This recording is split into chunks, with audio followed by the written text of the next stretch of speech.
What's going on? It's your boy Mr. B here live from the MMB Radio Studios for the MMB Radio Podcast. When your topic is too big or too small, we talk about them all. And on the phone lines, I want to welcome in. She's no stranger to the adult game. She's been in the game to the point where she's iconic. She's legendary. Ms. Ryan Connor. Ryan, what's going on? Hello. Thanks for having me.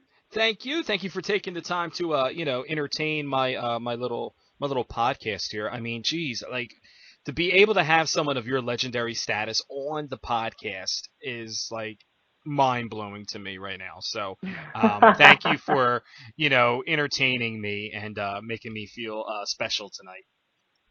No worries. It's an intimate thing we have going on here. And you know what? And I didn't even have to give you my credit card information, which is even better. And no trip to the bank. Exactly. So as I mentioned, so legendary. I mean, you're an icon in this business. And for, a lot of people who probably are not familiar with your work, first off, it's 2018. You don't have the internet. If you're not familiar with Ryan Connor, then I don't really know where you've been. But tell everybody a little bit about, where you're originally from, Wow. I'm a Californian. I grew up in Idaho, though. Woohoo! Okay. Idaho. And then I moved back to California and, started my adventures in the adult industry. It's not an epic saga, although I could make it that way if you like. But no, I'm just a girl who likes to have fun fucking. There you go. I like to play with my butt. Now, growing up now in California, I mean, it's like the porn capital of the world, Southern Cal girl, and you started off doing I guess doing feature dancing, right? Doing just in adult clubs, gentlemen's clubs, and then it just kind of just sprung from there. I mean, well, I got an agent to feature because I was stripping before that, and I decided to take my dance show on the road, and so I got an agent, and she told me that I would get billed much better and booked more often if I had some credit to my name. And I said, what do you mean? She's like, go do a movie or two. I'm like, I never thought about doing that. At the same time, I had a girlfriend that said, hey, I want to make some extra money. Do you want to come with me? And I was like, well, okay. And sure enough, we shot for a company in San Diego. So I kind of fell into it, but it was where I needed to go anyway. And, the rest is history. And I've, like you say, you just kind of fell into the business. So, I mean, you've done, what is it, almost 200 movie scenes, to date? Yeah. It's funny you say that. The last time I counted was for a website back in 2006, and I think I had done 250. And I'm actually looking right now, while I was waiting for you to get your technology figured out, I was looking on my old computer, the one that has it just hobbles along and barely does anything, but it has all my old content on it. And I was digging around on that, and I found this humongous list of all my old movies. The reason I say that is because nobody believes I've done that many. Because I'm the crossover era. Does that make sense? Mm-hmm. I saw a time before social media. I saw a time before, not before the internet, but really before porn hit huge on the internet, Yeah. You couldn't stream anything. There was no stream. You could barely download a pic. Yeah, exactly. You had AOL dial-up. To do that. Exactly. So, a lot of these movies you can't find anywhere. And, some of them, I don't even know if they got, if I got billed on them. Like I did a 5 movies for a Spanish company, a Latino company, and they billed me as 4. As that was my name that they put me. And I actually have the videos. So I know it's me. Like, they gave me a copy of the videos. There were 5 movies, and I got the cover on every fucking one of them. But because I'm not billed as Ryan Connor, it doesn't show up in any of the database. Gotcha. So, you'll look on like IMDb and you'll see, oh, she's got 100 movies. No, I have many, many more. They're just not showing up. So it's funny, while I was waiting for you, I found it on the old computer and I began to list so that I could figure out exactly how many movies I have appeared in. It's crazy when you start finding like extra stuff that you've done that's not credited or not, known. It's like when a music artist dies and they're like, Tupac had 400 other tracks, or John Lennon has like unreleased music, or Michael Jackson has released music, and it's just like Prince. Yeah, Prince, exactly. Ryan Connor has unreleased, uncredited porn. That's funny. I'm sure they've all been released because, my God, you could turn a profit with any kind of porn anywhere. You just have to think it and you'll make money on it. So it would be stupid if they hadn't put it online somewhere. So it exists somewhere, but it's just who knows? Maybe it's not listed under me. So I was going through and doing that. So some dude could be jerking off to you and not even knowing it's you. Right? Damn, this looks like Ryan Connor. Right. So and when we're talking about a career that spans 20 years, you change how you look in 20 years, And we're going to talk about that tonight because there has been some adjustments and enhancements that we need to talk about tonight. Yes. But before that's just a teaser, you know what I mean? Like, and we'll get into that. But now growing up here, like I see that you grew up a Jehovah Witness, correct? Yep. Okay. Isn't that crazy? It is, because it's like how was life like for you as a child growing up Jehovah Witness? Did you notice any difference, or was it just because you always were that way? No, nobody would believe me if I told them exactly how I grew up. I grew up, my mother's a rape victim, and my dad went along with whatever she said. So she ruled with an iron fist, us kids, out of fear. So I have to hand it to her. She did the best she could. However, it made for an interesting way to grow up. So, most rape victims, when they find God, they become the Bible thumper.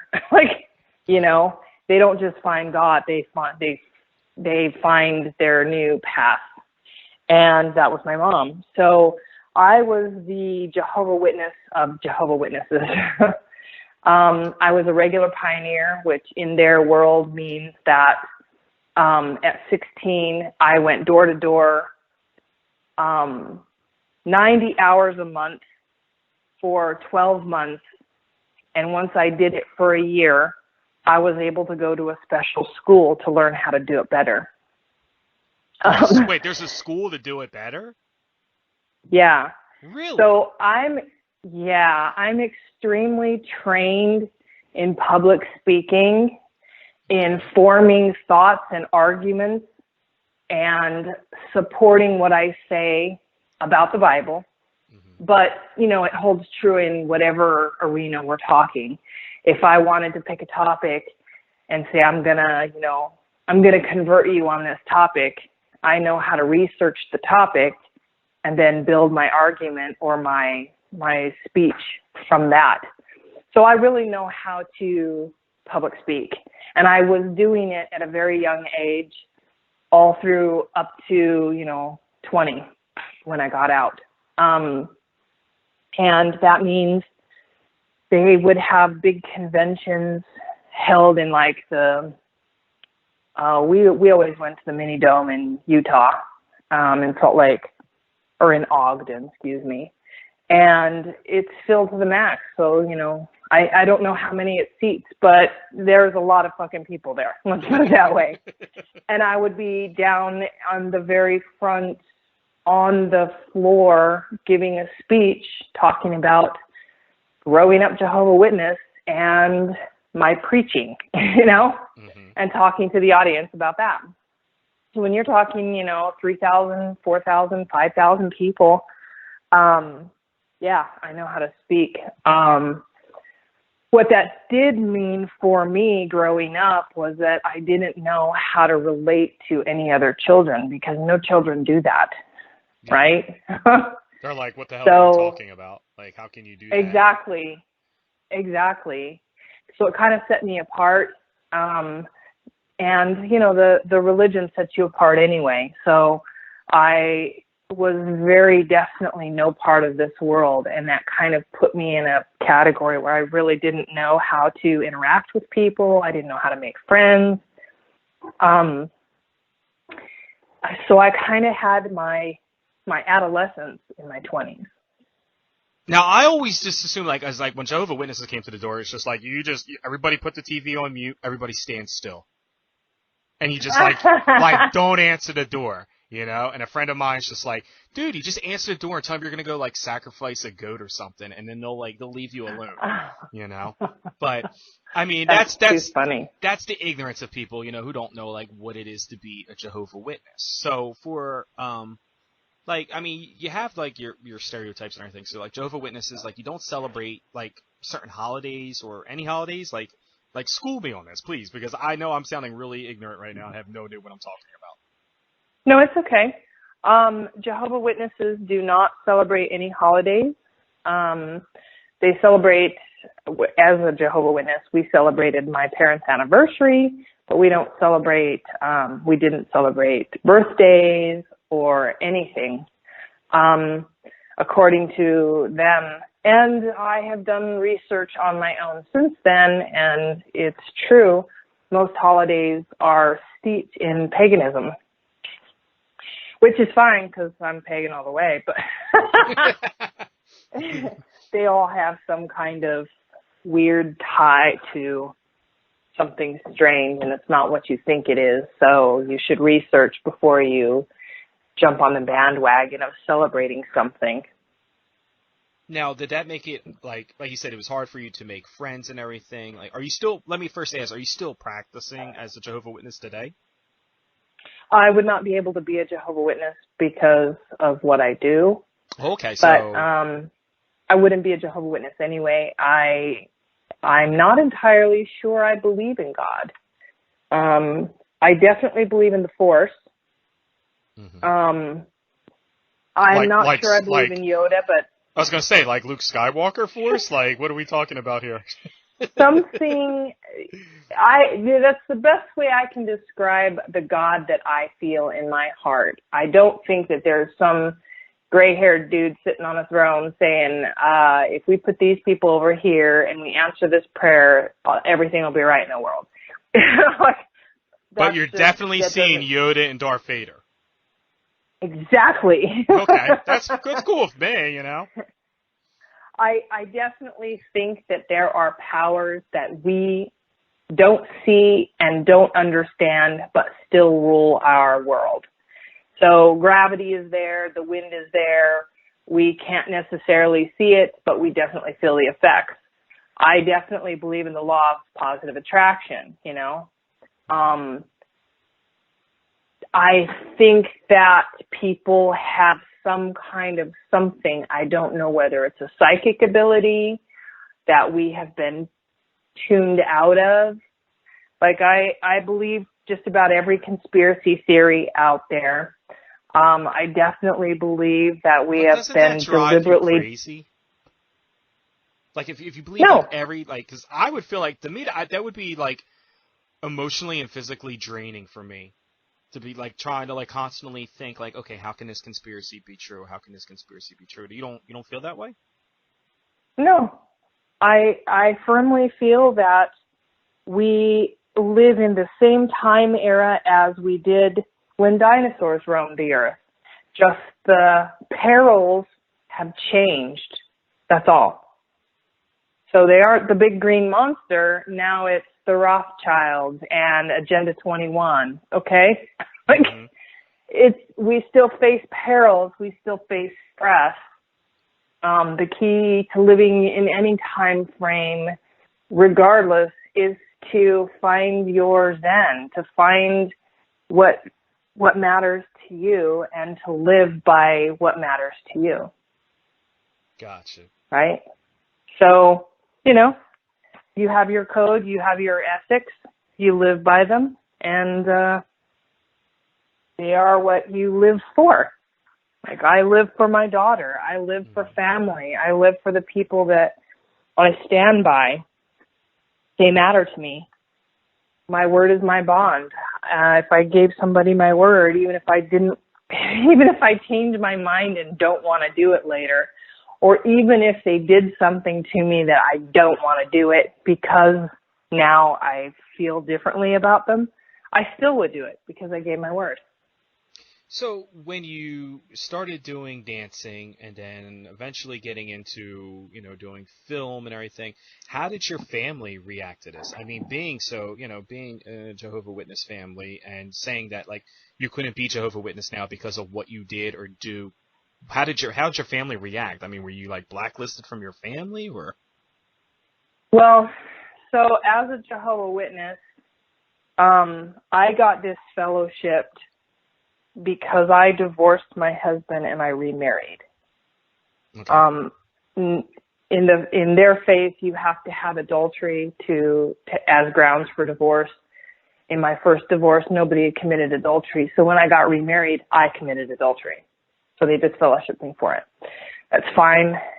It was a rough road. I'm not going to lie to you, because when you get ousted from something that's all you've ever known, it's life-changing, to say the least. But, I'm better for it. And at first, my family had a really hard time with it. My mom, I kind of was the favorite of my mom's, so she had a hard time. So just so you know, if you're Jehovah Witness and somebody's disfellowshipped, you're not allowed to talk to them. Okay. Even if they're your child. So she wasn't supposed to talk to me, but because I had a kid, she made every excuse in the world. I mean, it's a difficult situation. My mom talked to me, my family talked to me for a long time, until about 7 years ago, when my mom finally just said, I can't do this anymore. And she said that because I had told her what I really believed. And at the time, I believed in reincarnation. I believe that there is a different world than just the Christian Bible. Mm-hmm. I believe there's a lot more of the world than the Christian Bible, and I don't believe that we have been even given an inkling as to what is the truth out there. So I started telling her that, and, that was what broke it for her. So I haven't talked to my mom or my sisters in 7 years. Now, I mean, how do you feel about that? I mean, does it affect you? I mean, does it hurt you that you don't have that connection with them, or does it feel liberating to the fact that that you stood by what you feel and what you believe and what you think, and all of the above? Is it hard? Yeah, there isn't a day goes by I don't think about my mom or my sisters, but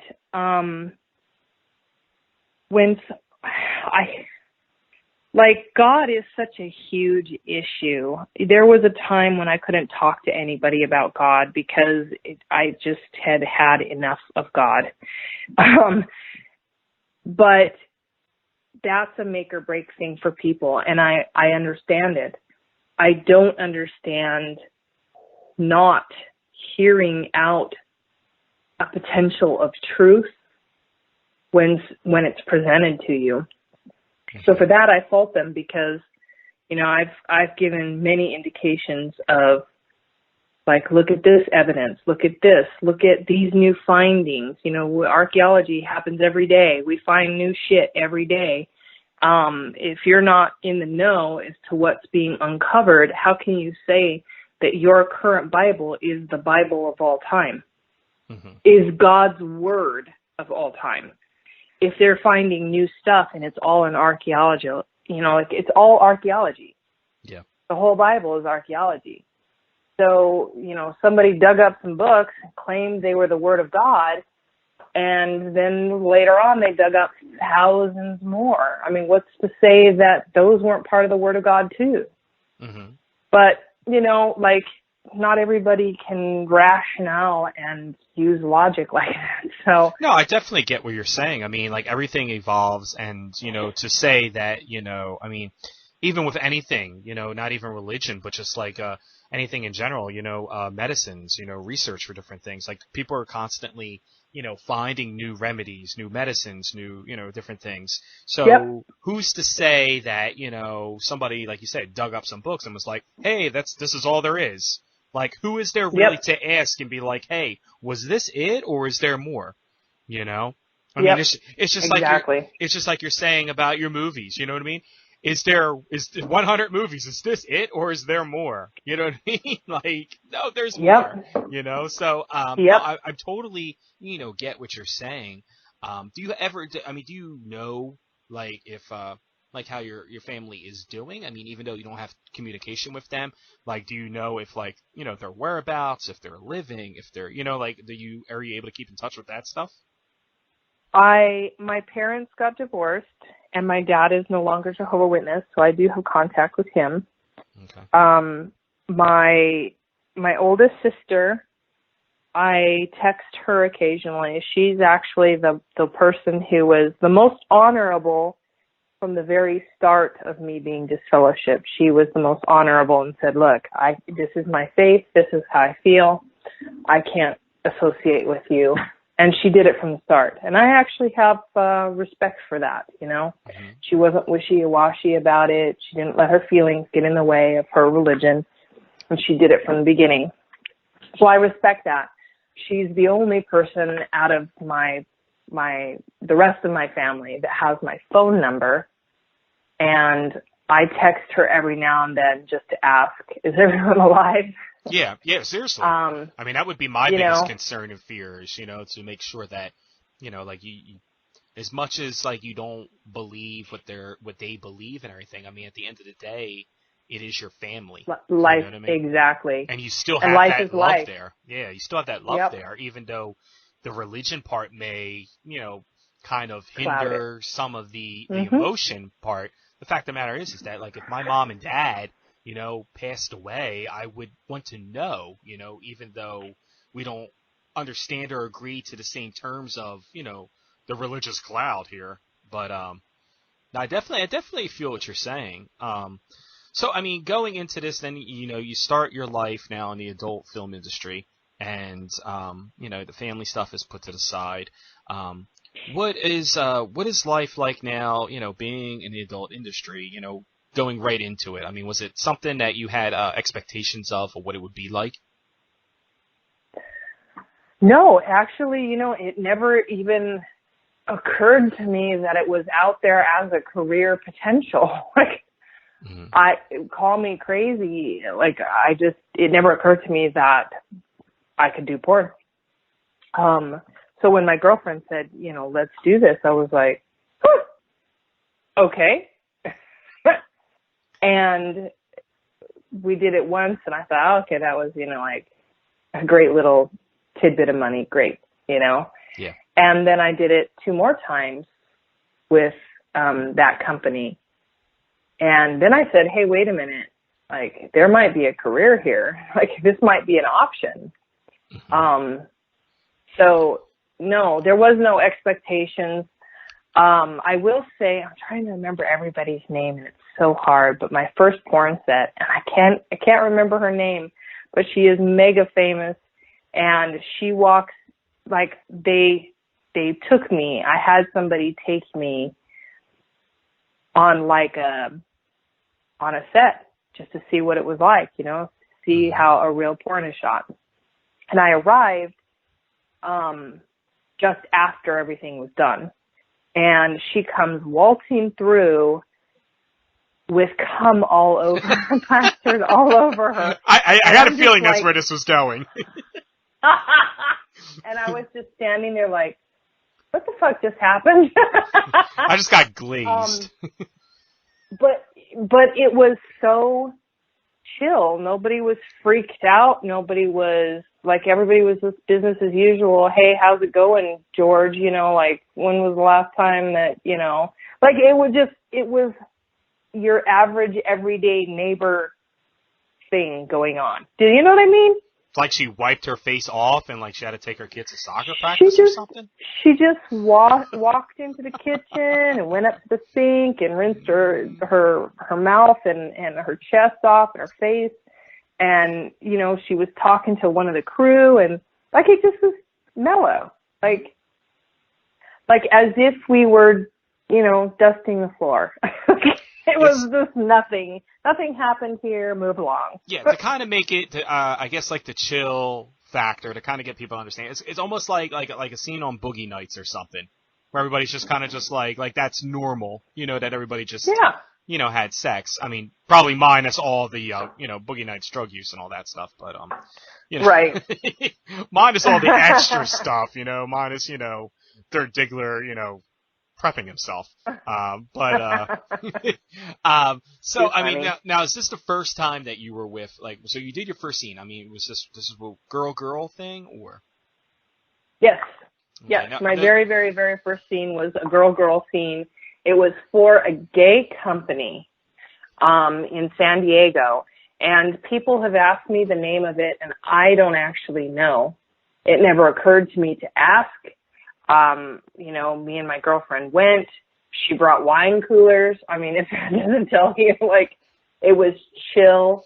She was nervous as fuck. But I was like, wow, this is cool. Like, this might be fun too. Like, you know, like a kid in a candy store, just like amazed. Now, had this been the first time you were ever with a girl, or? Oh God, no. Okay. So no. I wasn't sure. Like, so you've already had experiences with other girls sexually. Oh so God, this was yeah. No, I was quite the hell on wheels as far as sex goes. I was already doing a lot. So had a hard time making friends, but was okay having sex. Yes, indeed. I mean, I guess that kind of makes sense because sometimes, you know, I mean, that's like almost every guy's dream. You know what I mean? It's just like, we just want to have sex. I really don't want to be your friend. You know, like, so. It's funny. Well, and I think that getting along in the world, you can mosey along in the world, go to work, meet guys. Guys are going to be pursuant. You know, girls are a bit more standoffish as far as meeting other girls and being friends. But guys want to get laid, so they're going to approach you regardless of whether or not you know how to interact. Does that make sense? Yes. So, as a guy, you know, yes, that makes very clear sense. So, rules of engagement to be engaged in the game. Gotcha. So, yeah. So I didn't know how to make girlfriends. I did have a few girlfriends here and there. Now that I am older and wiser, I think I probably would have been exactly in the same boat had I known how to make friends. I don't think anything would have changed if I had not been a Jehovah Witness. Okay. So I still think that social awkwardness still would have existed? Exactly. Okay. I still think at a certain age, we all feel like we don't know what the fuck we're doing. I think I've consistently been at that age since birth, so you're hilarious. I totally understand. So I mean, all right, so before we get into, let's rewind it a little bit. So I mean, how old were you when you lost your virginity? I mean, you were obviously, I would assume, a Jehovah Witness when this happened, right? Yes, I was married too. It was my wedding night. I was 18. Okay. I got married at 18, and I was a virgin. Okay. And that was Crazy, huh? was that by like the rule and law of being Jehovah Witness that you would wait till Yes. marriage? Okay. So you Yes. you honored that part of the religion, and was that Oh yes. like did you purposely do that, or was that just it just worked out that way? No, I was very much a Jehovah Witness right up until I got married, and then I realized I didn't know who I married. Like, he's a complete stranger. Should and always ask for ID, just to make sure. Right? Exactly. Well, the politics. I had been in love with somebody, and he got disfellowshipped. And when he got disfellowshipped, because we weren't engaged, of course, everybody was telling me, well, you have to forget him because he's dead to you now. You can't talk to him, And seems all exhausting. Yeah, no, it's so ridiculous. The stress that we put ourselves through and that we put other people through is just preposterous. The things we need to pay attention to are certainly not, oh my God, he got disfellowshipped because of this stupid infraction of a dumbass rule, But whatever, when you're young, it hits you like a ton of lead and you're like, oh my God, the world is ending. And so, I just said, fuck it. I'm tired of everybody telling me I have to forget the person I cared about. So I'm going to go ahead and just marry the first person who comes along because I'm tired of this. I'm really tired of not living my own life, not having a say in anything. It seems so stressful. I just kind of, it was I get stressed stressful. out over things like if I don't get a retweet or someone doesn't like a picture on my Instagram. Like, to me, that means a lot more than the Jehovah Witness stuff. You know what I mean? Like, right. I'll send a tweet and I'm like, why didn't you retweet this? Why didn't you double tap That's my hilarious. picture? Like that's the shit that I feel is more important to stress over. But that's me. That's hilarious. With other people. I deliberately do not. This is a catch-22 right now, but I'm going to tell you my little secret. I am not very active. I'm active on social media, but I'm not active on social media. I don't engage with fans and I don't talk. Why? Because out of the 40 people that might reply, that one fucker that says something will crush me. Mm-hmm. And to me, the stress of that is not worth the joy of the 39 others. Now, crush you in what way? You know what I mean? Like saying something like derogative? Well, haters. Yeah, okay. There's haters out there. You'll have 40 people who love you or 39 people who love you and one person that fucking hates you out of the 40, And it's that one guy who fucks it up, and then I'm stressing because I'm like, Ryan didn't retweet my tweet. So when you have somebody... It's like a circle.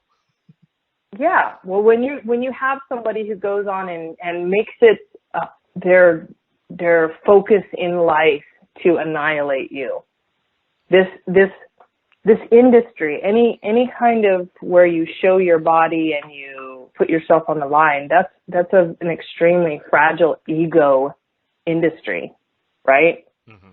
Music is like that.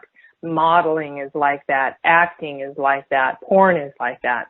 We put ourselves naked for the world to see in whatever form that is for you. Maybe that's, getting up naked and fucking somebody. Maybe that's, singing. Singing was a big deal for me. It was a very big deal for me. Some people getting up in front of other people and acting is a big deal, So however it is that you lay bare your soul and let people kind of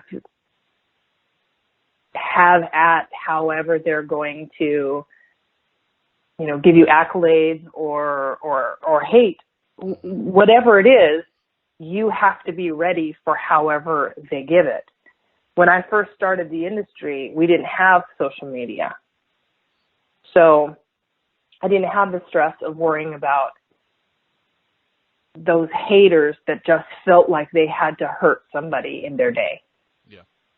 Well, I kind of feel like I feel like the people today, at least the generation today, is so used to that instant gratification, to the point where a lot of them, they do things because they want some kind of reaction, and when they don't get a reaction, good or bad, it's just as just as diminishing to their lives as people saying something positive or derogative. Possibly. I just know for me that I have a hard time coping with people who, like, I don't care if you don't like me. That's fine. But if you got to go on and you got to say, you're such a fat cow, I don't see how anybody would want to fuck you, or, you're going to burn in hell. I have had one person sign up for my Sex Panther just to call me up and tell me that my pussy was probably so worn out that I probably couldn't feel any dicks in me now. And obviously I removed him and blocked him, but it's that kind of like, why? What was the purpose of that? I don't understand the point of like signing up, paying for something only to, to hurt be able someone. to say something. Yeah. Yeah, I don't understand going out of my way to hurt somebody at all. Now, if somebody's inflicted damage on me or hurt on me or hurt on, heaven help them if they've hurt somebody I love, I'll fucking rip them. Like, you could hurt me. You could hurt me a lot and I won't say shit. But you hurt somebody I love and you'll be, having your nuts smashed down your fucking throat. Like, I just won't stand for that. That's some good Gonzo content. Right? Ryan Connor's new line of movies, huh? Exactly.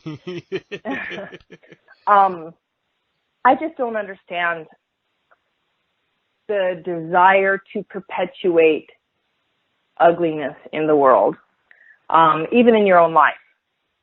Like, I could not call somebody up and just spew, vile words to them. I just couldn't do it.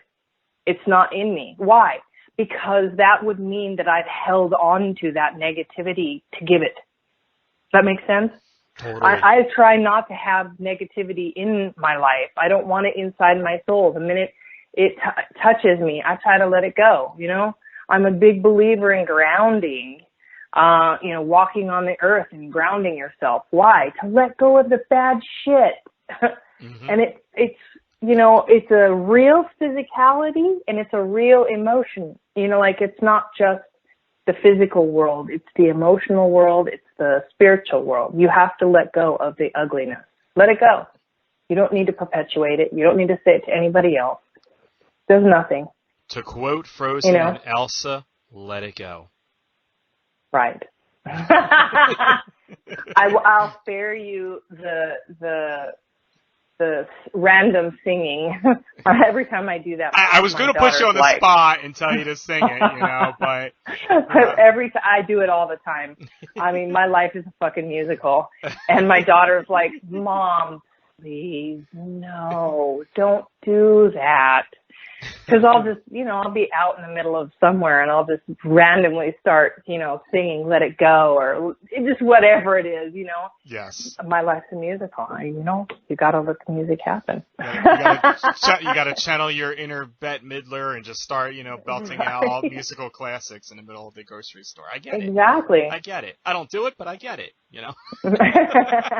So, all right, so the first night, let's get back to talking like the pleasure stuff here, because I feel like we spent enough time on the negativity and enough time on the crushing of ball sacks. So It's not really what these people are going to be listening to. They're like, what the hell's going on with this podcast? You don't know that. There might be some real weirdos out there. There could be. And if there is and they're listening, thank you. Bravo. Thank you. You know? So, I mean, the first night you have sex, you lose your virginity, and what was that experience like? Was it, like, good? Was it like, this really sucks? Oh, no, it sucked, baby. It really sucked. When you don't know what I'm a big believer in go experience the world, because that's in the experiencing of it, you perfect it. Mm-hmm.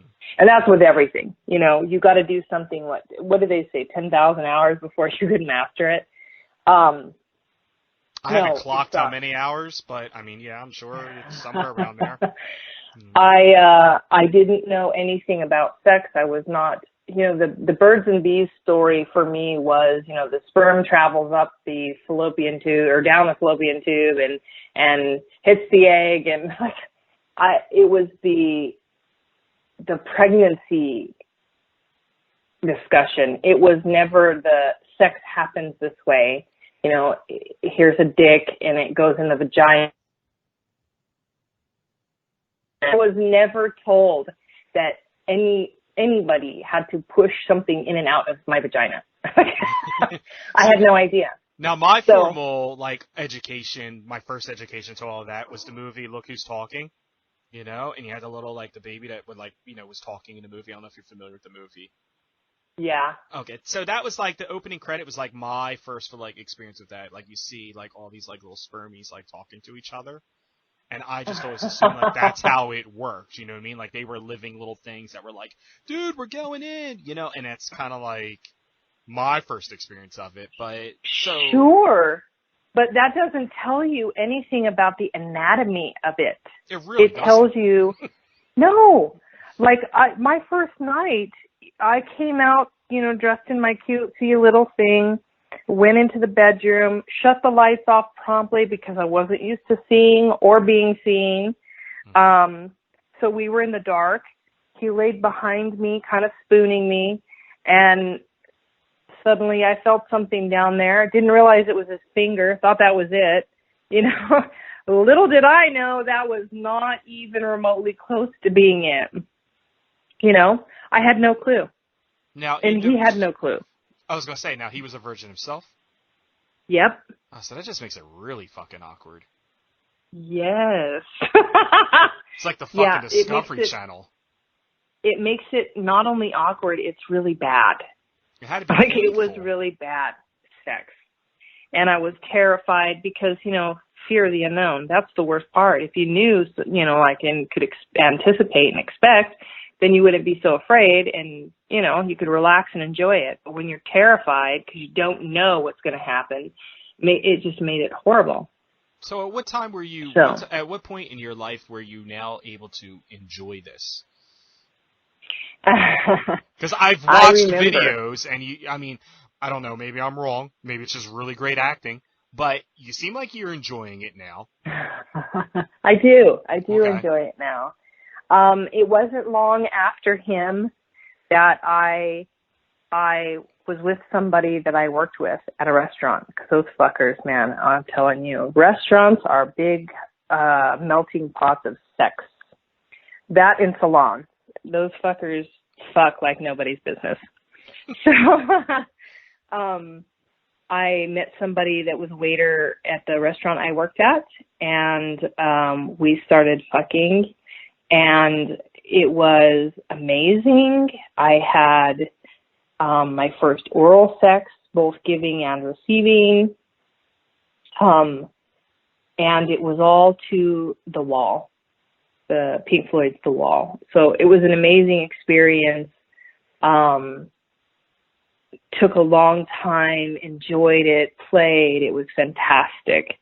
So I still was fairly young, probably 20 at that time. And you were still married at this point?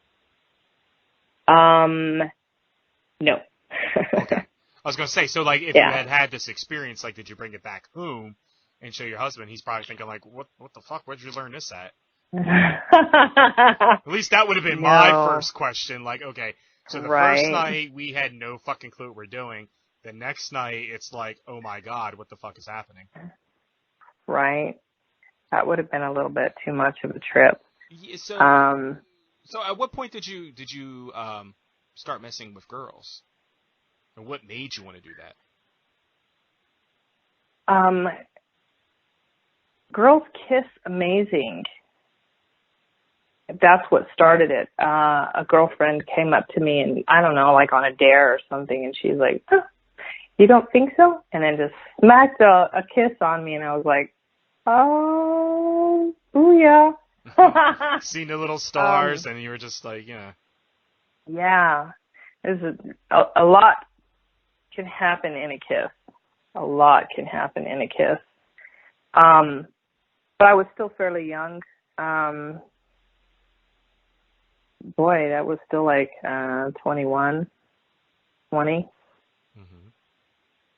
And then I got married again and moved to San Diego and was sedate for a brief time, and then that failed too.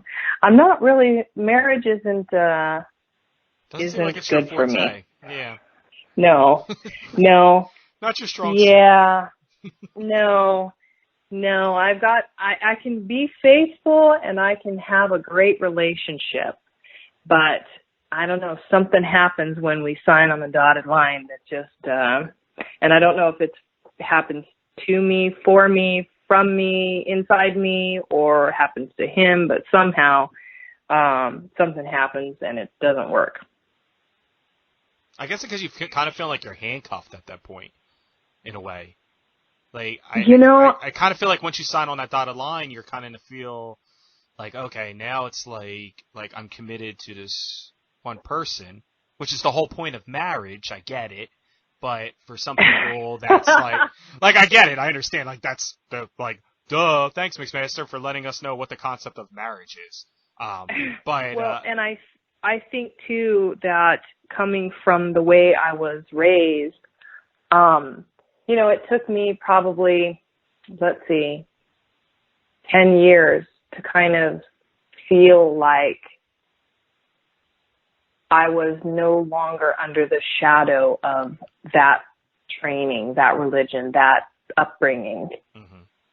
And I never have really worked on a marriage for 10 years to feel like I got out from the training of that religion on my marriage. Does that make sense? Totally makes sense. You have to cleanse all that. I mean, growing up that way, knowing only that way, and then to suddenly, just go cold turkey, I mean, it's like anything, you know what I mean? Like if you have any kind of drinking, drug addiction, anything that you do, to go cold turkey is, is not something you just do. Shocking. So, yeah. Yeah. It's a transition. I get it. So you transitioned from, dick to pussy. All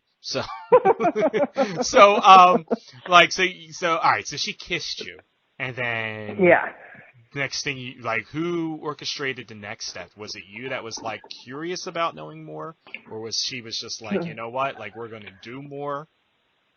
I will say for me that almost always there has been a male involved with my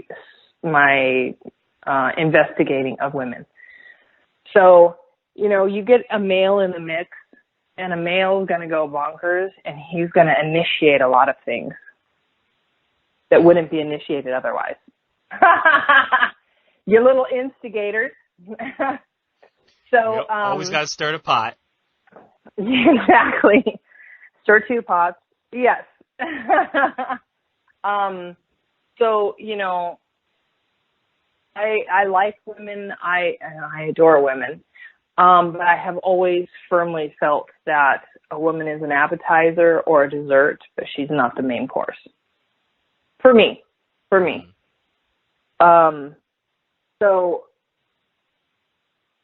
I had fun with her, but there was a dick involved, and there would always probably have to be a big involved for me. Mm-hmm. Okay. All right. So, I mean, you do, yeah. I mean, it seems, logical. It just seems, easy to understand. So you start doing all these scenes and everything, and you're loving it, and then at some point you decide to just go away. And what was the reasoning for that? Well, so the reason I Like, not really got sure. in when I got in the industry, I had a 3-year-old kid. Mm-hmm. And, obviously finances were a big instigator on me getting in the industry, because I needed to make money because I had this 3-year-old kid. Not saying that, was the only reason. I enjoyed it. But we got to make a living. So, for the very same reason that I got into the industry is the very same reason I took a break from the industry. So my daughter's older. She starts talking to kids at school. Oh, my mommy, has pictures on the internet. Really? Can I see? Kids, like, I guess I was not raised that way, so I didn't realize that kids were as curious. And she was into everything in the house. I mean, honestly, you could talk to her and she'll tell you she probably knows more about what's in my house than I know. Mm-hmm. She knew everything. Yeah. So my daughter just started saying some things and doing some things that told me that I needed to take a step away from how deep I was in it. I bought a house in Vegas. Life was good. So it just seemed like the appropriate time to take a break and kind of raise my daughter away from that influence. Mm-hmm. It got harder and harder to explain to her what I do for a living, or this or that or the other, So now she's older, and then you felt, the need to get back into it, or did you missed it? Or? So my daughter, she'll be 23 in November. My daughter came to me in 2015. I want to say around my birthday, which is in February. And she says to me, actually it was her girlfriend. She's like, are you going to tell your mom what you want? And I looked at her and I'm like, what do you mean? Like, what's going on? And she's like, well, I'm thinking about, going into the industry. Well, I said, well,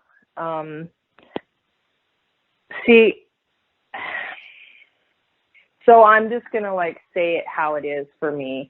I don't believe that out the gate anybody should just walk right into porn. Mm-hmm. It's a fantastic job, don't get me wrong, but it isn't forever, and you have to know that, or you have to think that. So you have to be having something else going on. You have to have game in something else. Does that make sense? Totally. And that's with everything. Nothing is forever anywhere, in any industry. So you have to have other things that you're interested in, other things that you're pursuing. You have to educate yourself.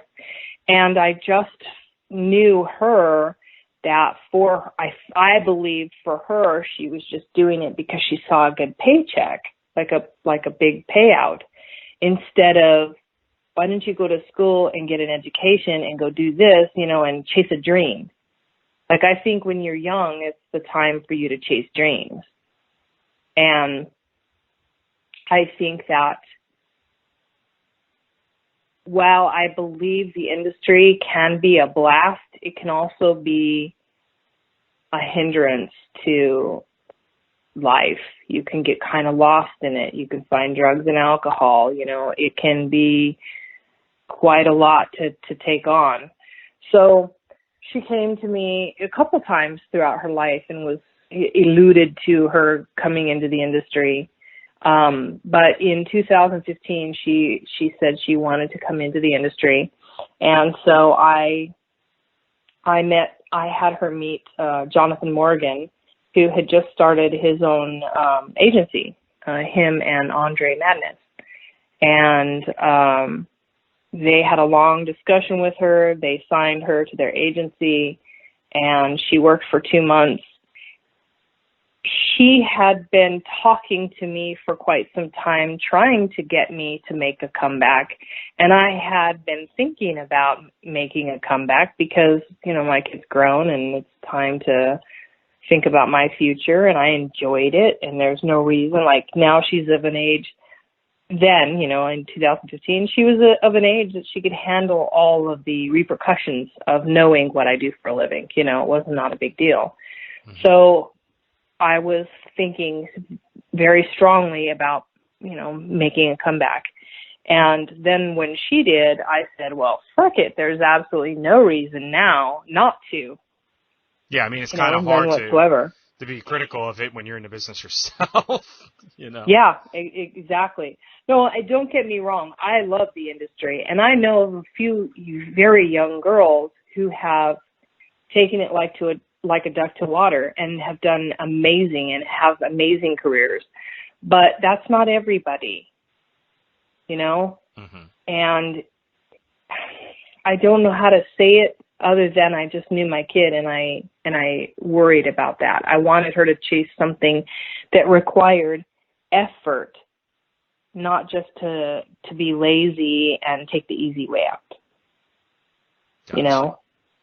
So but anyway, she was kind of one of the people that encouraged you to get back into this. To make my comeback?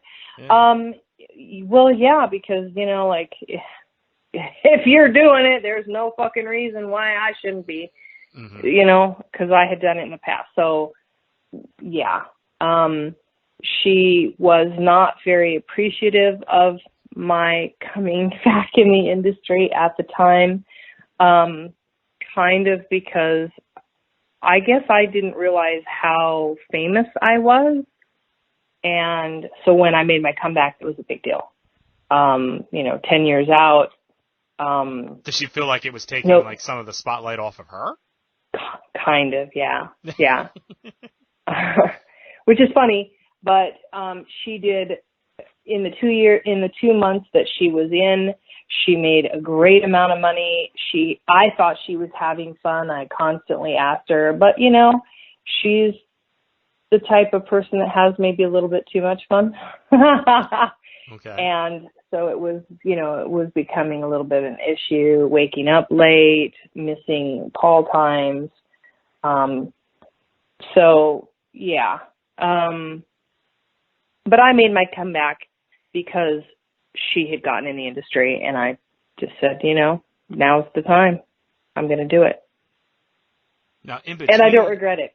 Now, in between there, though, you mentioned how you love music and everything. You had a little run there where you're doing some music, correct?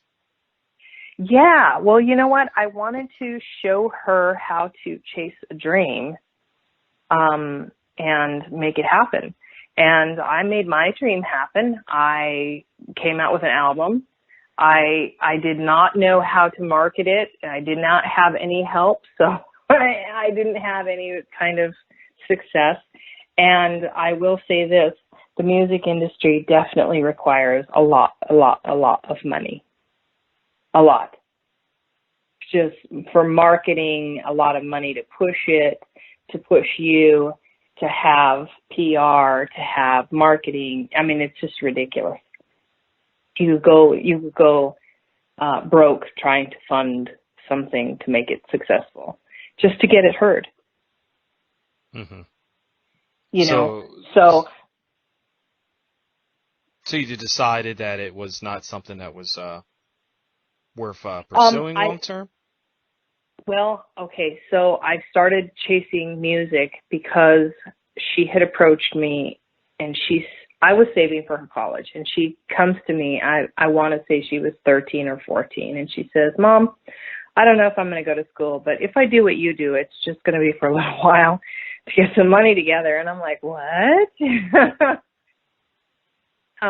So, you know, I started doing music to show her that you can chase a dream and you can have it happen. and you can be successful at it. And so I did music. I did that which terrified me the most, to be honest. Not music, but singing, public singing. And I don't regret it. I had a blast doing it. And I learned a lot about myself, and I conquered fears, and I feel good, and I'm proud of what I did. Like, I like my album. I came out very good. People can, rip it, but people rip, the most successful of artists. So, I'm very proud of what I did. But I was still finishing the album and making the music, or had just finished the music videos when she came to me and said she was going to do the industry. And I was like, oh, okay, well then I guess it doesn't really matter. All the money that I've sunk into this didn't prevent you from doing, yeah, or you know what I mean? Like, yeah. It didn't help you to see a better way. Not trying to say that porn is a bad way. I don't mean it that way. It's just an easy way. So, when it's that easy, it's easy to get lost. It's easy to get found. I mean, it's easy all the way around the board. And you have to really be a disciplined person to not lose yourself. Mm-hmm. So, so the music thing you put aside, and then you get back into the industry, and you've won many awards in the past, and, continue to win awards. What is something that you love the most about the industry, other than sex? What do I love the most?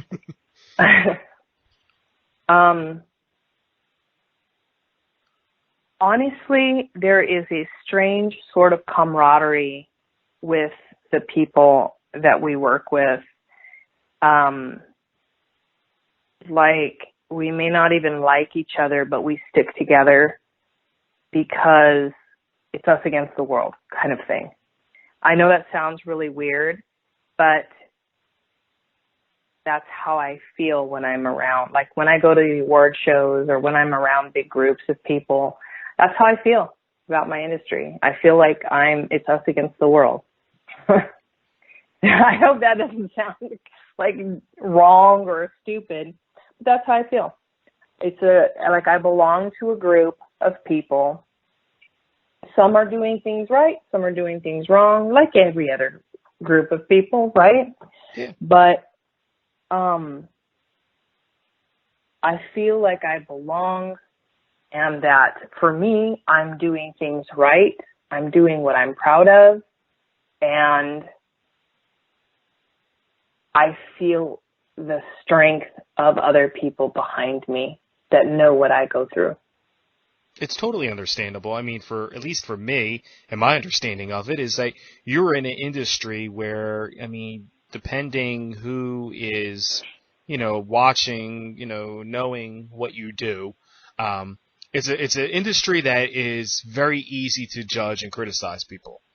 Yep. Especially when people do not know the industry or have never been a part of the industry. Just the pure ignorance of it, not knowing, Yep. the ins and outs of it. So when you have other people who are in the same boat as you, like you said, doing things the right way, maybe doing things the wrong way, at the end of the day, we're all doing something that we're all being judged on by people who do not know or understand or refuse to understand or accept the industry. It totally makes sense to me. And for some people listening, I would assume that most people listening, to this podcast would probably agree along the same lines. I don't know why you would waste almost an hour of your time to get to this part of the podcast to say, you know what, I don't believe what you're saying, sorry, I can't give you that hour back. But no, I totally, I'm on board. I get what you're saying. But what is something that, not so much that you hate about the industry, or maybe, hate. I mean, hate's a strong word, and it's a negative emotion and feeling that, I try not to allow consume my life. But, if there's something in the industry that you could change or wish that was a better, what would that be? Hmm. Um. And it doesn't have to be something that's like, like technical, like, well, the way they do this or the way they, screen for that or whatever, even if it's just like, you know what, I really wish some chicks that came on set weren't just, cranky. I mean, it's just like, Right. There's like, that. which I'm sure like everybody um. can say that about any industry or job they're in, you know what I mean? Like, one thing I would really like to change is that if Jim came to work, he didn't have a stick up his ass every morning, but. I wish that more. I wish that everybody was actually experiencing what they were faking. Does that make sense? So you Because I mean know a like lot of women. during scenes, like people who are Yeah. making it seem like they're really enjoying it, but then once the camera stopped rolling, Yeah. they're like, you know what? That monster fucking cock that I just had just sucked. Yeah. But I made it seem Yeah. like I was loving it. Yep. How Some well, girls you can tell aren't coming. uh-huh. From their reactions, I don't even know if they know how to come. Like, I've been on sets and even had girls tell me they didn't want to come, and I'm like, what? Now, how often when you're on set, I mean, are you genuinely like enjoying it and orgasming, or is it, or is it, like a ratio 50-50, you know what I mean, 70-30? Like, how often do you really enjoy what you're doing, though? I really enjoy what I'm doing. There is some play up. Like, I am not as vocal of a person Okay. in my private life. And if I had to, I could have an orgasm and you wouldn't even know I just had an orgasm. Okay. But, obviously that's not good for the camera. So we have to whoop it up. Yeah, you gotta play that But, up. I get it. yeah, I'm really enjoying it. And I'm not going to say I'm having a heart.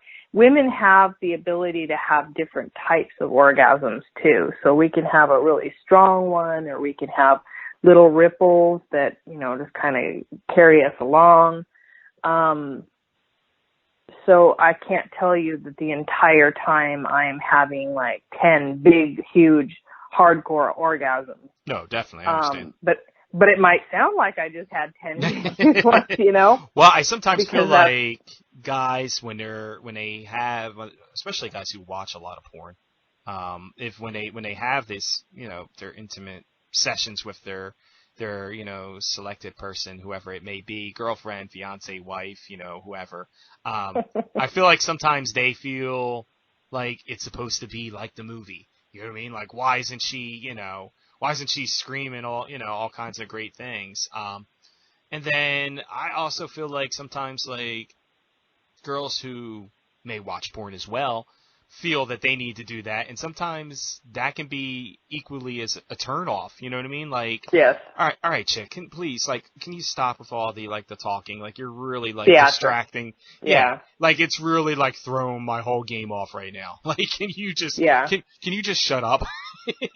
Yeah. Like if you're not actually feeling it, like you don't have to play it up. Like there's no cameras here. You know what I mean? Like, well, that's how I feel like. So the industry is theatrical. That's why we are theatrical about it.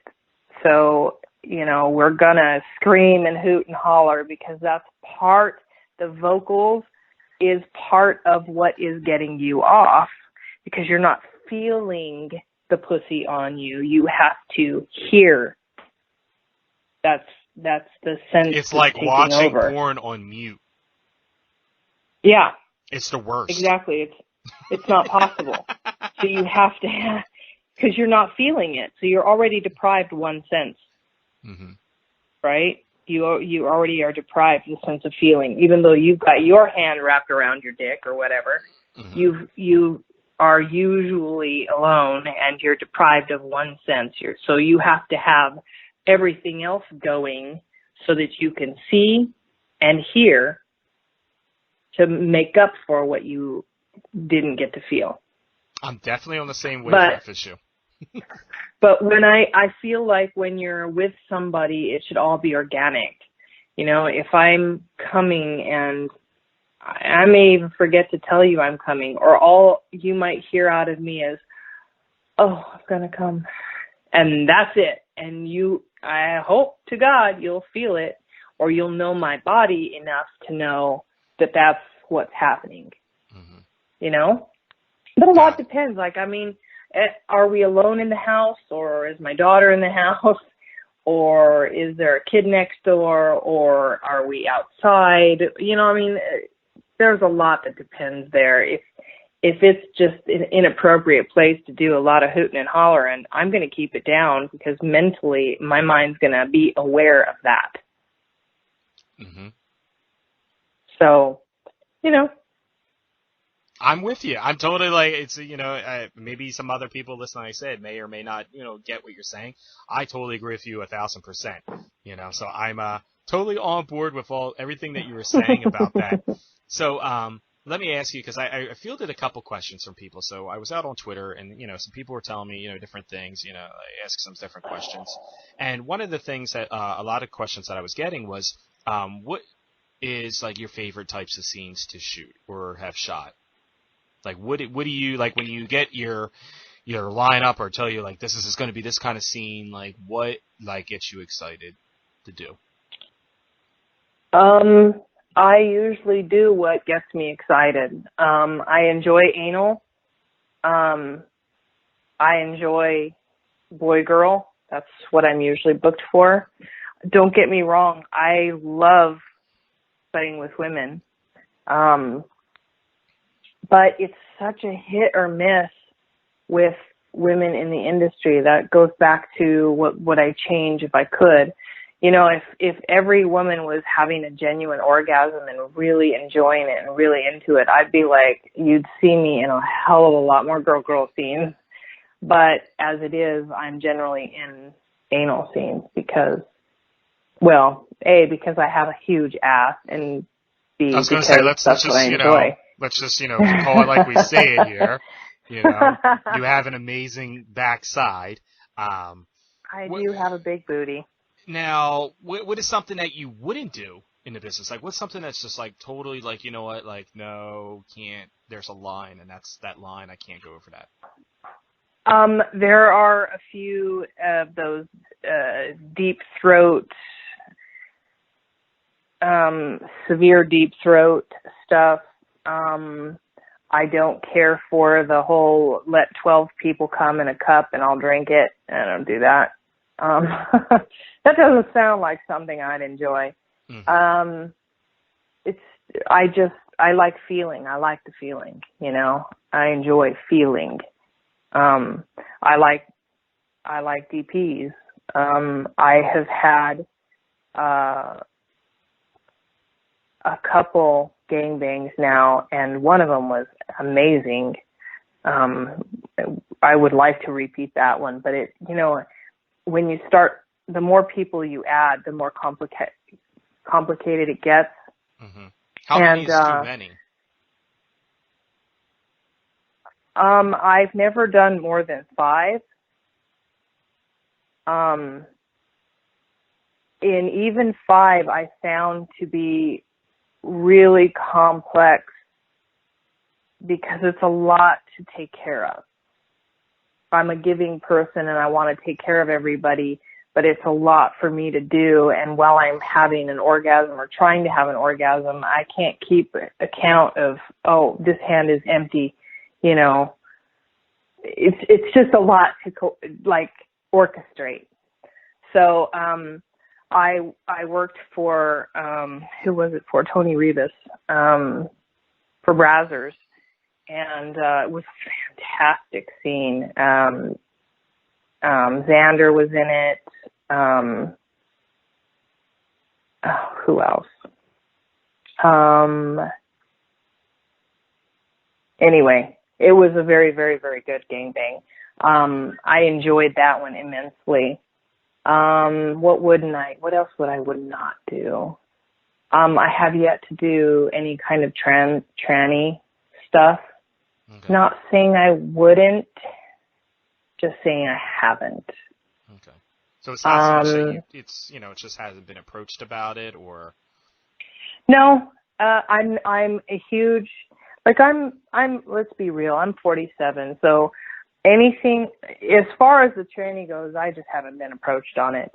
As far as anything else goes, why I brought up the 47, I'm not big into pain. I've done a few scenes for Kink, and they are a fantastic company to work for. But I don't do too much, even though I am a submissive person. I don't do a lot of BDSM or anything like that because I'm just tired of hurting. Like I'm older. You know what I mean? I just don't want to be hurt anymore. I want to feel good. I've had enough hurt. I even have a back tattoo that's not really finished. And it's like all I can do to think about, I really need to finish that. But it's a lot of pain, fucker, Yes. It's a lot of pain. And that's, for me, that doesn't equate to any kind of sexuality. So I have a hard time with that one. Now, if it's some light bondage or just let me tie you up and have my way with you, I'm all for that. I'm all for that. It's kind of unfortunate about the industry. I think the industry has pushed the limits a lot, and there's only two ways to go. You can retract or you can push. Once you've pushed so far, how far are you willing to go? And so we found ourselves in this position where we've pushed and pushed and pushed, and now we're kind of at the outer, what I would call the outer reaches. Like there's a lot of stuff that I don't need to be spit on by 12 people, bukkake, abusive things. No, that's just not my thing. Well, I want to feel good. You've been in the business for as long as you have. You've done, so many scenes and films. You've won so many awards. Like you don't need to lower yourself, for lack of, better wording. You don't have to lower yourself.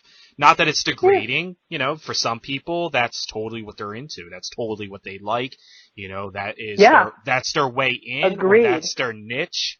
But to, I don't know, carve out a new, column for yourself is like, why at this point? There's no need for it unless you have a need or you have a want for it. Exactly. It's not going to prolong your career or, take you to the next, stratosphere as far as I'm in the beautiful spot where I can do what I enjoy. I can do what I want. So it's just a matter, again, of people approaching you to do things like, tranny stuff. And that's, go ahead. That's a fantastic thing about being me, and in the position I'm in now is I have my own website. So if I really want to experience something, I can arrange it myself too. Exactly. That's what I was going to say. So you're in a beautiful position where you don't have to, do anything for anybody else. You've made a name and you have a branding of your own that, if you wanted to do that. And I find a lot of people who are, either, later on in their career or who have been extremely successful early on in their career, be able to do that and have that creative, control or creative direction that they can do that and not need, a company behind them or production company behind them to, get them to there. Like they know they can do this on their own. And that's a cool thing, to say that you're able to do something like that on your own. And, you've got a loyal fan base that's, helped you get to that point. To me, I just find that really, awesome that people are able to, hey, I don't need, Brazzers, or I don't need kink, or I don't need, dog fart or any kind of weird shit, I could just do my own thing, and, that's just, to me, that's a definition of a boss, to be able to do your own thing.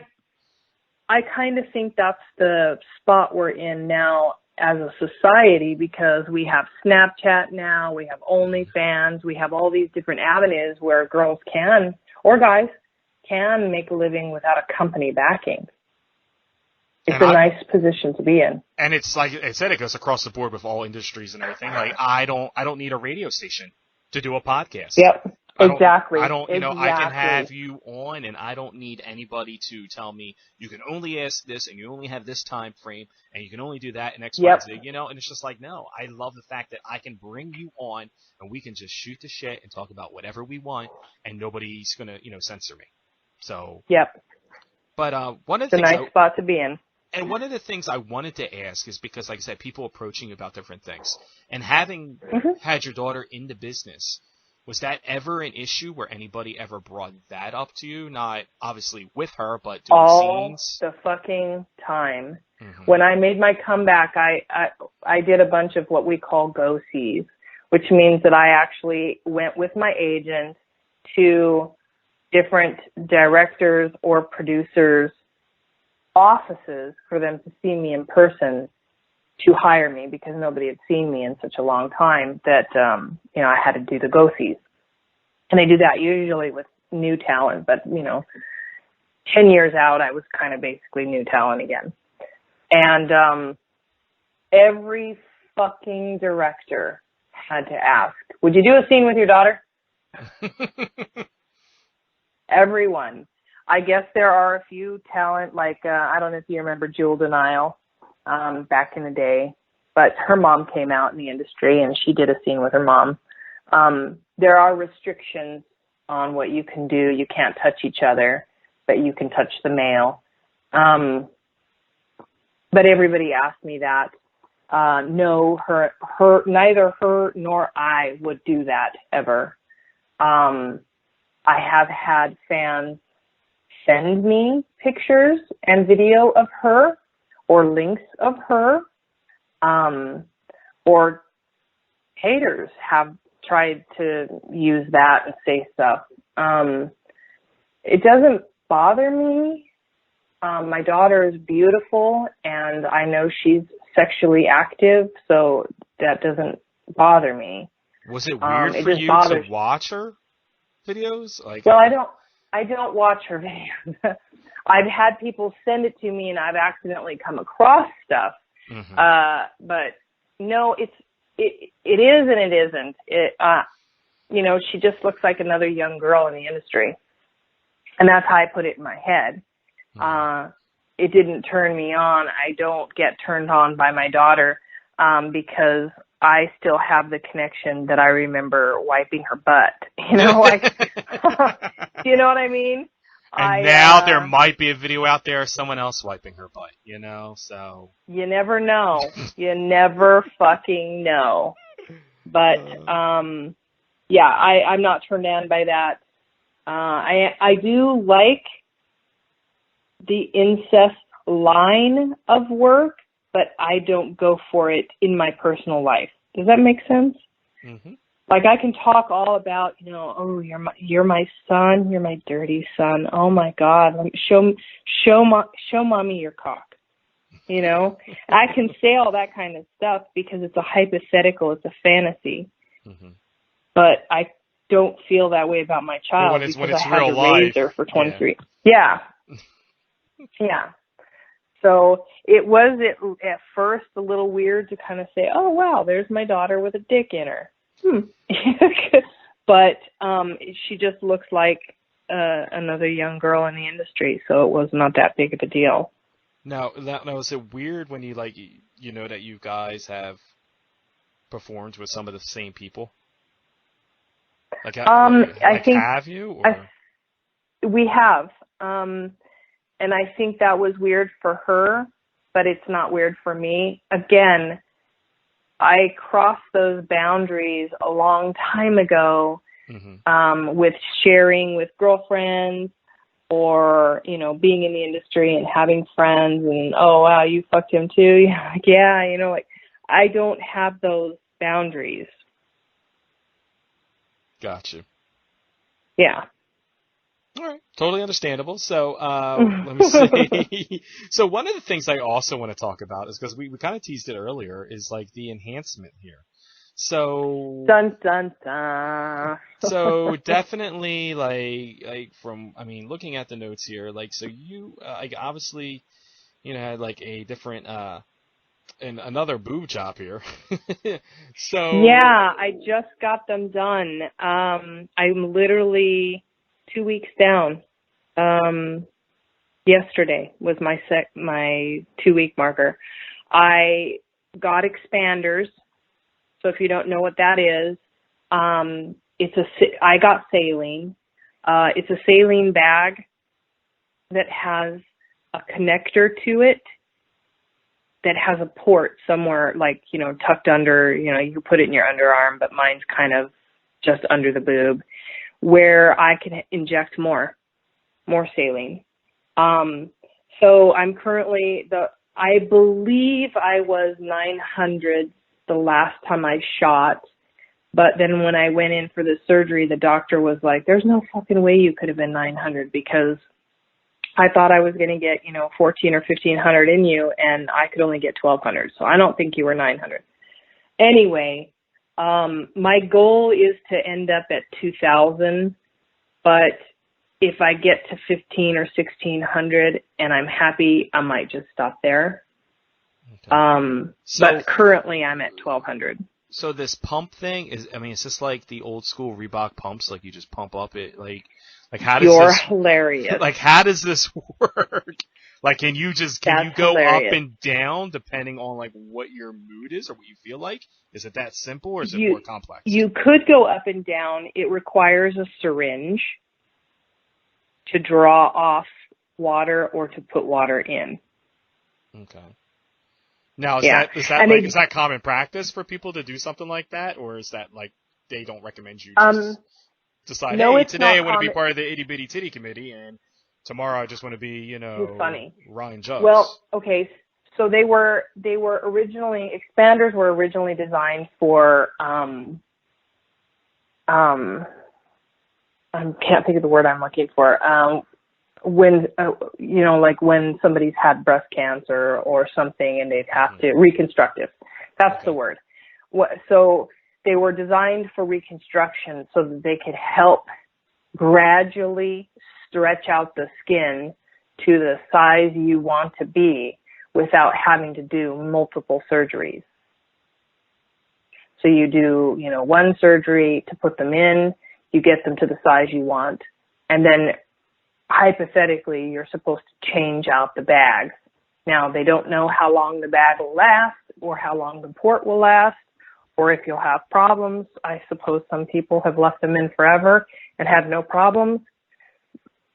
Some women have huge boobs. I'm not going to the huge marker. Nothing like Candy Charms. I'm not going that big. Or Kayla Cleavage. I don't know if you know those girls. Those girls, or Minka. Those ones are huge. Those are like... That's too big for you. Watermelons. Like literally they're the size of watermelons. No, that's way too big for me. And that's why it's one thing I like about expanders is I can try them out and gradually do something and then say, I don't like this one. Can we go back without actually having a surgery? So I mean, it's kind of like it's weird, but it's also like intriguing in a way. Like, oh wow, so it's just we'll just inflate these, we'll deflate these, like it's just it's mind-boggling. It's funny. I know a guy in the industry who has had reconstructive surgery to his penis, and he has a pump in it now. So he can make his dick bigger or smaller depending on what he feels like doing that day? And harder. Yes, he gets it hard by pumping, and he has a third nut now. So the pump is in his testes. And is it weird looking or does it look normal? Like No, it looks totally normal. You can't tell he has anything. I mean, I suppose if you get down there and really like move the scrotum around, you could probably feel a third ball in there. Yeah. Yeah. But if you're just looking at him, you wouldn't ever even know. And then he just grabs onto that thing in his nutsack, the pump, and just pushes on it, pumps it, and his dick will get hard and stay hard. And he can get it to differing degrees of hardness. Isn't that interesting? They're coming out with ones like that for women too, for boobs. Oh, I thought you meant for women with penises. I'm like, wait, this is just going into a whole nother realm of like fucking weirdness. This is shit that I'm gonna see at a convention and be like, what the fuck did I just witness?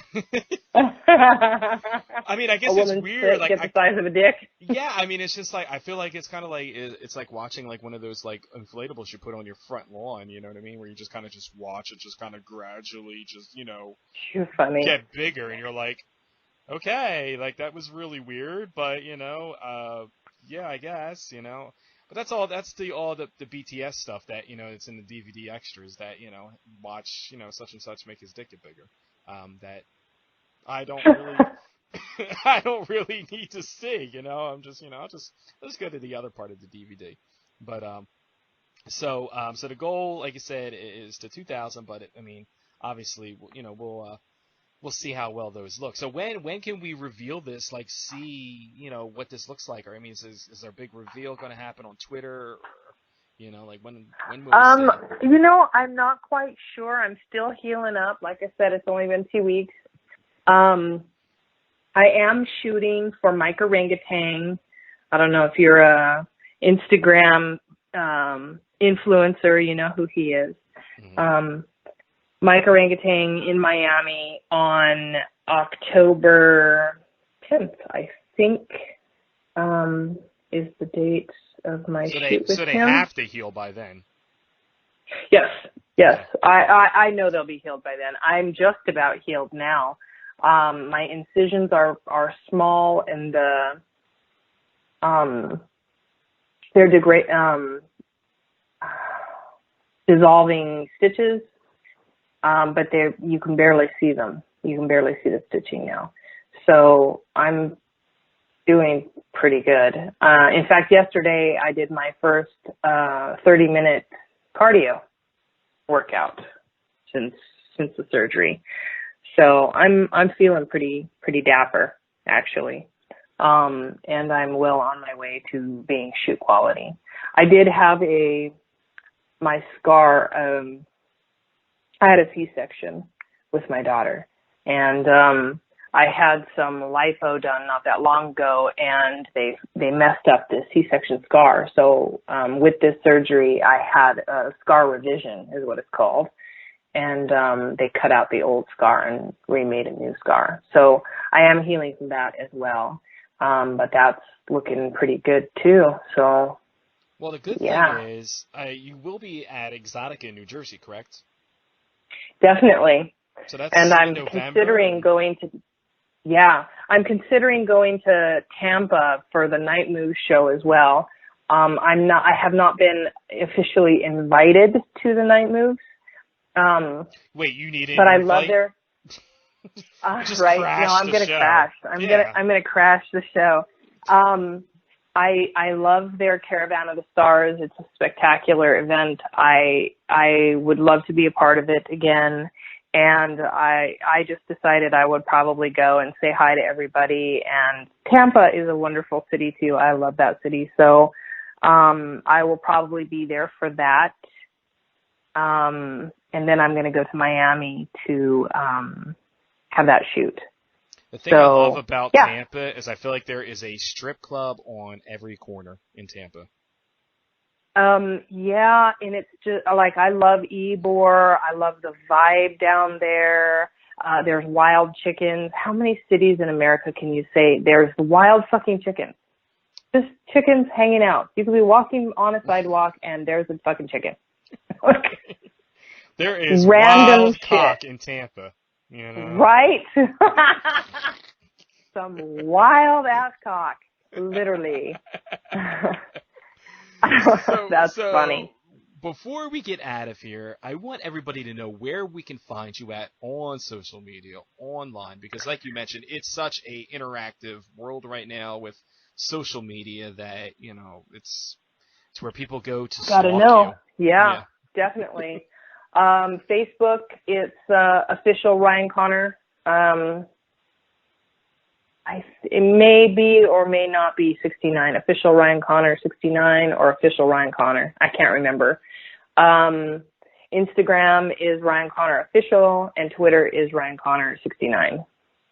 So there you have it for people who want to, stalk you out and. Yeah. Stalk me, baby. I believe I already follow you on everything, but no, what? Instagram. Here we go. Follow. 551K followers. Like that's pretty fucking amazing. As well as the photos. So, plenty of material here that people can check out and find out what you're doing for your doings. And what else do you have going on that you can tease and kind of let everybody know to look forward for?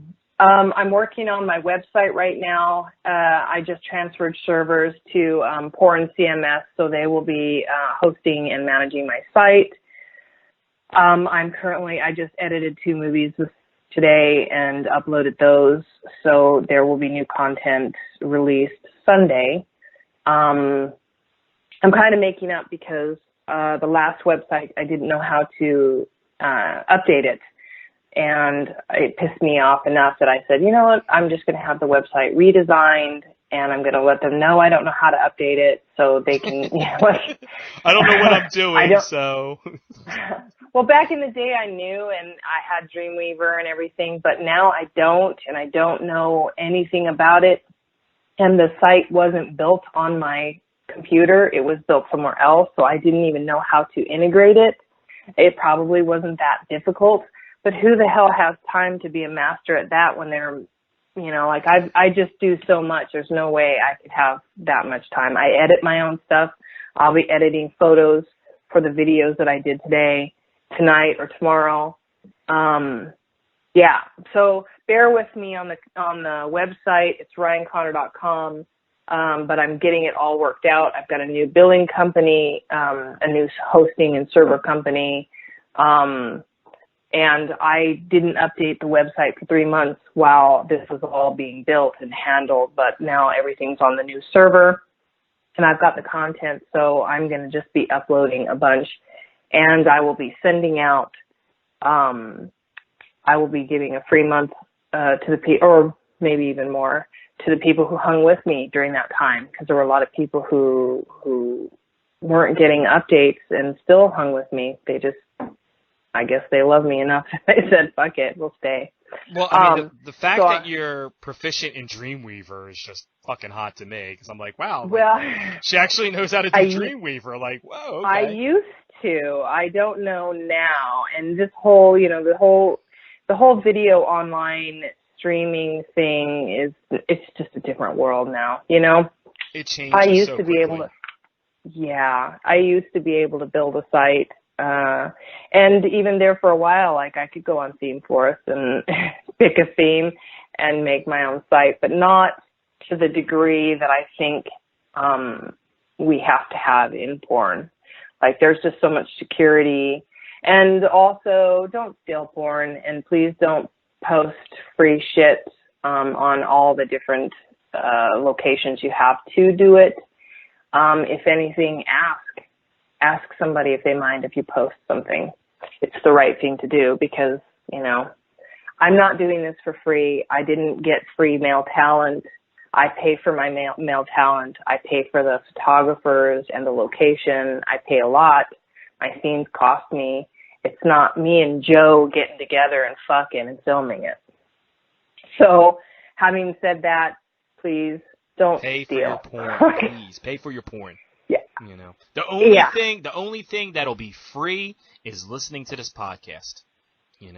I don't mind giving free away sometimes, but it's this, like, for instance, I swear to God, not even a month after I had done my own personal interracial gangbang, it was up. I found it on Pornhub. I found it on other locations. I'm like, are you kidding me? That means that a fan or somebody went to my website, downloaded it, or bought it, somewhere, and decided that they would give it to the rest of the world for free. It's a kind, generous act, but that's not how this works. Right? Right? I guarantee you wouldn't be very appreciative of me giving your work away for free, so please don't give mine away for free. Totally understandable. Yeah. Anyway, it's been a pleasure talking to you. It has. What was supposed to be a 30-minute interview has now gone on for, believe this, drum roll please, almost 2 hours. Yeah. Like, that is fucking insane. Yeah, well, we had a lot to talk about. We did. I mean, it's not every day that you get Ryan Connor on the podcast, and it's not every day. It's such a long, successful career. It's been a true pleasure and honor for me to say that I've had you on the podcast. It hasn't hit me yet. It'll hit me once I hang up from you that I've had you on. And the fact that I've, seen so much of your work and owned so much of your work. And to be like, wow, like the girl that is in those videos that you whack off to, like, she just spoke to me for 2 hours, not 2 minutes, which is more than enough time for me to finish what I need to get done. And it's just like, it's just, like I said, it's a total mind fuck for me right now to say that I've had you on. So it's been a huge honor and pleasure to say I've had you as a guest on my podcast. Thank you. And we wish you much success, and hopefully, we cross paths, maybe at Exotica, New Jersey, you know what I mean? And we kind of definitely get to say what's up. If you're there, come up and say hi to me. Oh, believe me, I am definitely going to be in all my fanboy glory, saying what's up to you, and be like, remember I had you on my podcast, and if you need to look at me, weird and be like, what the fuck are you talking about? That would be... No, we have to get pictures. We have to get proof. Yes, we do. I mean, like I said, if you looked at me that way and were like, who the fuck are you again? That would be like the greatest moment in my life. So, No, I would remember you, definitely. But definitely. anything we can do here at MMB Radio to help you out, you just let us know. We will make sure that we get everybody out there in full force to make sure they are on the Ryan Connor bandwagon here. Thank you, baby doll. Thank you very much. Oh, sorry, Masta B. All good. You could call me anything. You could call me your slave, and I would totally be fucking down. Aww. That's for the next time, sweetie. Hey, anytime you want to come on the podcast again, you let Tanya know, you let me know. Like, I will book out a time for you. I will block out any time in the world for you. I appreciate it. Thank you, sweetheart. All right. Have a good evening. You too.